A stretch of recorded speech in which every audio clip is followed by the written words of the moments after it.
எதுவுமே பண்றது மாட்டோம். உலகத்துல எத்தனை பிறவி இருந்தாலும் அது உன்னதமான பிறவி என்றால் அது மனித பிறவிதான். மனிதன் எல்லாமே தெரியும், எல்லாமே ஓசிட்டேன். அவன் ஒரு ஆள் அடே ஓசி தப்புலிங்க, அது இல்லடா, சும்மா சொல்லி விட்டேன், இதே மனப்பாடம் பண்ணிக்கிட்டே தெரியுதாடா. இதான் இன்னொரு எடுத்து விட்டானே, ஏங்க பூமாப்பட்டி வாங்க தண்ணியை பாருங்க தேனா இருக்கு. அவன் மற்ற ஊர்ல என்ன சாக்கரையாவா இருக்கு. ஆனா அவன் மைண்டான ஆள், சம்பந்தம் இல்லாம ஒரு இடத்துல வீடியோ எடுத்து இந்த உள்ளூரையும் சேர்த்து எடிட் பண்ணி போட்டு விட்டே எனக்கு மெட்ராஸ்ல போய் படம் நடிச்சுக்கிட்டு இருக்கேன், நீ இன்னும் படம் பார்த்துக்கிட்டே இருக்க.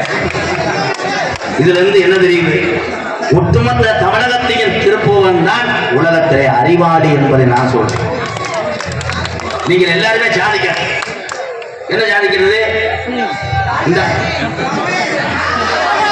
அவன் மாதிரி என்ன சாதிக்கிறதுன்னா கப்ளிங் ஓசன் அது ஜாதனான நம்பி இடியம்.